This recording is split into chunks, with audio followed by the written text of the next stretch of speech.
Mas e na prática, no copo, como é que a gente diferencia de fato uma APA de uma IPA, uma Session IPA? Será que é só colocar mais lúpulo ou ter mais álcool em uma APA para transformarmos ela em uma IPA? E principalmente a diferença, a chave para diferenciar APAs e IPAs está no... Se você não sabe a diferença entre uma APA e uma IPA ou uma Session IPA, nesse vídeo eu vou te ajudar a entender o que cada uma dessas cervejas tem em particular e também a diferenciá-las de uma maneira muito fácil. Eu sou o Fernando e te ajudo a entender de cerveja de um jeito simples e prático e sem complicações, direto ao ponto. Para começar esse assunto, eu preciso te dizer que APA e IPA, apesar de serem cervejas lupuladas, ambas, não é a mesma coisa, não são iguais. E ainda tem os termos Session, Double, que também ajudam a dificultar um pouquinho o nosso entendimento, mas eu vou simplificar para você. Cada uma delas é uma cerveja bem distinta, que guardam semelhanças entre si, é verdade. Mas quando a gente sabe olhar para elas de uma maneira bem particular, fica fácil entender o que cada uma tem de especial e fica fácil também de diferenciá-las e não confundi-las mais. Para te ajudar a entender as diferenças entre essas duas cervejas, eu preciso voltar um pouquinho e te contar uma história rapidinha no esquema ilustrado aqui, para você poder entender melhor. Tudo começa com as cervejas chamadas Pale Ale na Inglaterra, que eram feitas por séculos, e ali por meados do século XVI, 1700 e alguma coisa, começa a acontecer algumas coisas interessantes aqui para nós. Nessa época também estava acontecendo a colonização da Índia, então iam muitos navios da Inglaterra para a Índia, levando mercadorias, mantimentos, pessoas, recursos e, claro, junto com todo esse material ia também muita cerveja para abastecer o pessoal que estava lá nas Índias. Só que essa cerveja nem sempre chegava lá em boas condições. E essa cerveja ela estragava porque a viagem era muito longa. Então, sabendo que o lúpulo tinha propriedades conservantes, decidiu-se então, em um certo momento, adicionar uma quantidade maior de lúpulo nessas cervejas Pale Ales, que eram cervejas claras, né? Cervejas não tão fortes, né? Foi colocado mais lúpulo nos lotes que iriam para a Índia. E foi aí então que começamos a ter as chamadas India Pale Ale, né? Também a abreviação ficando IPA, né? Lá mais ou menos na data de 1760. Essa cerveja tinha mais lúpulo para durar mais. É claro que com mais lúpulo, além de ela durar mais, ela também trazia uma complexidade maior de aromas e sabores proveniente do lúpulo. O amargor também foi incrementado com esse acréscimo de lúpulo. Então aí nós temos a origem da IPA. Mas e a IPA que a gente toma aqui? É a mesma? Vamos continuar aqui na nossa ilustração para vermos como isso acontece. O que estava acontecendo também, mais ou menos nessa mesma época, era a colonização dos Estados Unidos pelos britânicos. E a influência britânica também vinha para cá, do outro lado do Oceano Atlântico. Então, quando começou-se a fazer cerveja aqui nas Américas, começou-se a fazer cerveja com influências britânicas, mas com um toque local, um toque com lúpulos locais, com um jeitão local que começou a se desenvolver aos poucos, né? E aí a gente começa a ter a tão chamada escola americana de cervejas. E com essa nova maneira de se fazer as cervejas originalmente britânicas que vieram sendo feitas aqui, surgiram duas outras cervejas, né? Uma delas, que é a nossa queridinha conhecida aqui, a American Pale Ale, que é uma influência direta da Pale Ale original britânica, porém feita aqui nas Américas, com lúpulos americanos, que tem outras características e com um jeito próprio que foi se desenvolvendo aqui. Também ao lado da American Pale Ale foi criada aqui também uma versão da IPA inglesa e chamaram de American India Pale Ale. Então, a India Pale Ale original, inglesa, tem uma, digamos, filha aqui do outro lado do mundo, né? Que a gente passou a conhecer como American India Pale Ale, que seria American IPA. Então, relação direta com a IPA inglesa, a IPA americana, sendo aí uma releitura com lúpulos e com técnicas e com uma releitura totalmente aqui das Américas. E assim ficou o cenário das Pale Ales depois desses novos estilos terem surgido aqui nas Américas, né? As versões inglesas, tanto a Pale Ale original quanto a India Pale Ale original inglesas, aqui no Brasil a gente costuma chamar de English Pale Ale e English IPA, para diferenciar das versões americanas, que são mais conhecidas aqui no Brasil. Em geral, aqui no Brasil, quando a gente fala APA é APA mesmo, ok? É uma American Pale Ale, é uma releitura da Pale Ale inglesa.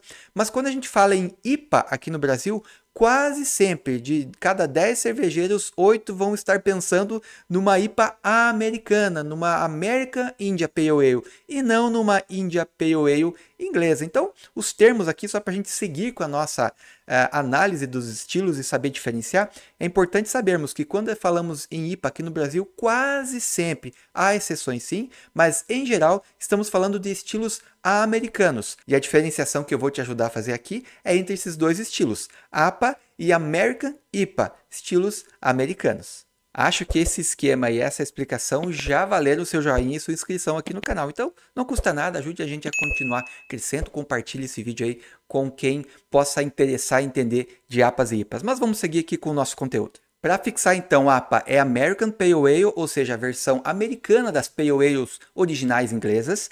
IPA é India Pale Ale, mas no Brasil a gente tende a associar mais as American India Pale Ales, ou seja, as versões americanas das IPAs originais, tá bom? E as versões inglesas originais aqui no Brasil é muito mais comum ouvirmos falar de English Pale Ale ou English IPA, para diferenciar das versões americanas. Ok, tudo isso é bem legal, sabermos a história, as origens das APAs e das IPAs, mas e na prática, no copo, como é que a gente diferencia de fato uma APA de uma IPA, uma Session IPA e outras? Será que é só colocar mais lúpulo ou ter mais álcool em uma APA para transformarmos ela em uma IPA? Não é bem assim. Vamos começar a ver os detalhes sensoriais de cada uma aqui, começando pelas APAs.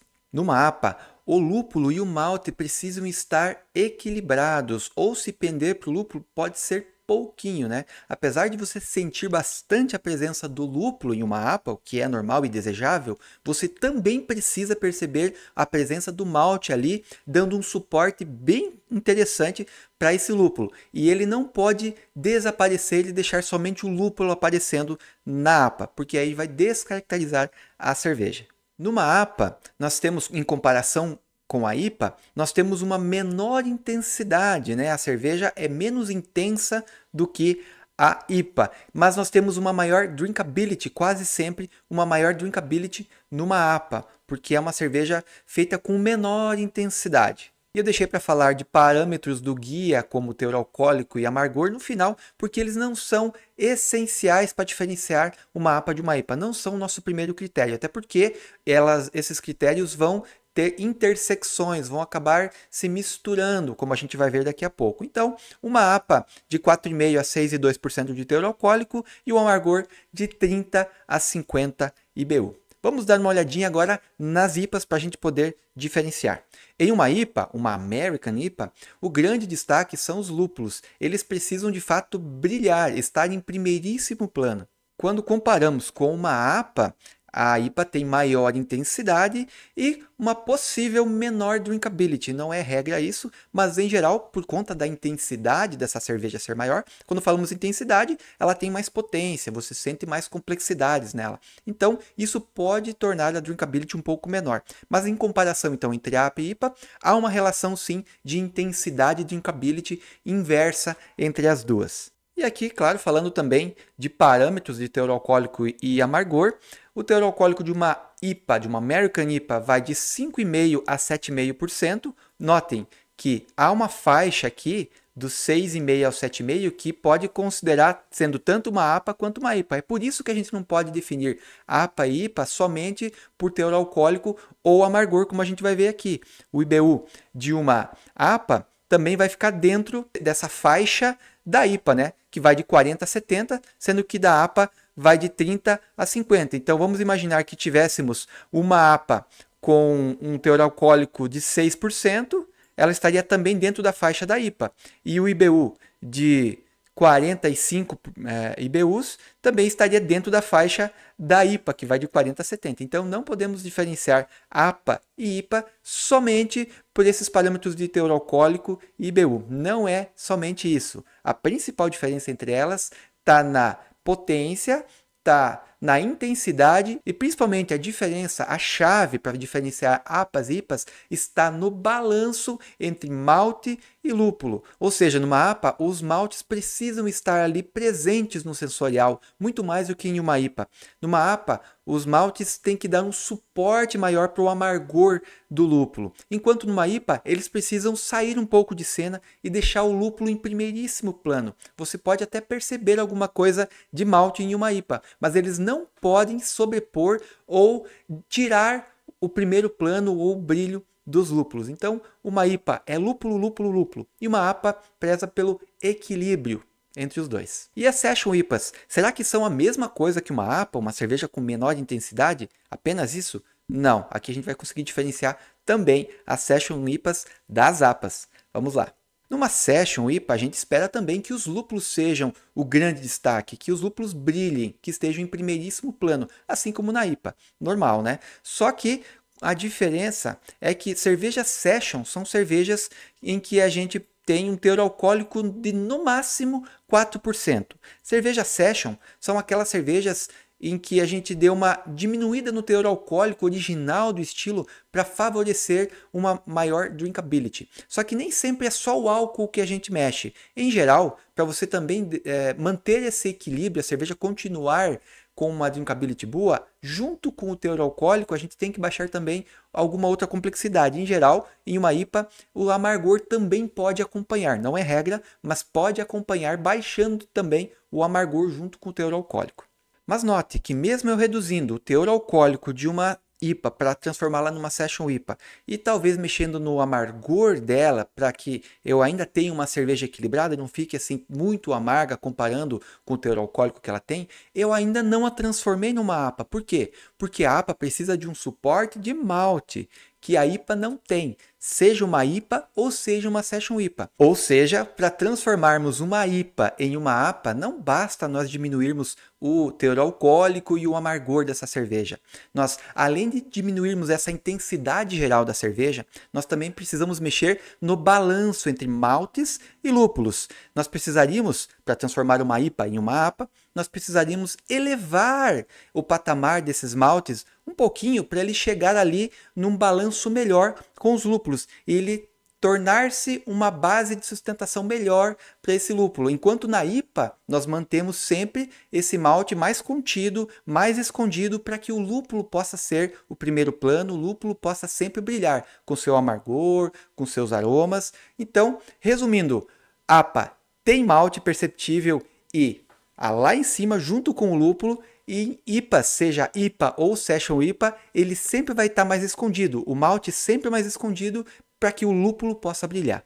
Assim fica fácil de entender, né? Dá até aquela vontade de comparar uma APA e uma IPA para ver a diferença entre elas, uma APA, uma Session IPA. Por isso eu deixei aqui na descrição alguns links de APAs, IPAs, Session IPAs com preços bacanas que entregam em todo o Brasil aí para você dar uma olhadinha. Também se você quiser aprender mais sobre cerveja, fazer sua própria cerveja, receitas, água cervejeira, os links para os nossos cursos estão aqui na descrição.